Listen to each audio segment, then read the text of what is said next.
মাননীয় স্পিকার, আপনাকে ধন্যবাদ। আগের যে প্রশ্নটি, আমারও সমস্যা একই। আমাদের 133 টাঙ্গাইল 4 নির্বাচনী এলাকায় যে হাসপাতালটি আছে সেখানে চিকিৎসক থাকার কথা 22 জন, আছে 5 জন।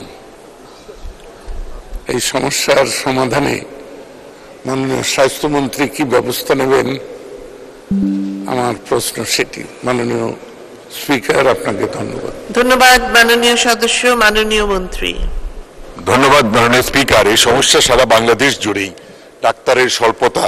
আমরা চেষ্টা করছি যে আমরা বিসিএস এর মাধ্যমে যে স্পেশালি চিকিৎসক নিয়োগ দেওয়া যায় কিনা সেই ব্যাপারে, কারণ চিকিৎসার স্বল্পতা আছে, আমরা সেটা যত দ্রুত নিয়োগ করতে পারবো তাতে আমি আশা করি চিকিৎসা এই ডাক্তার স্বল্পতা এই সমস্যাটা সমাধান করতে পারবো। ধন্যবাদ মাননীয় স্পিকার।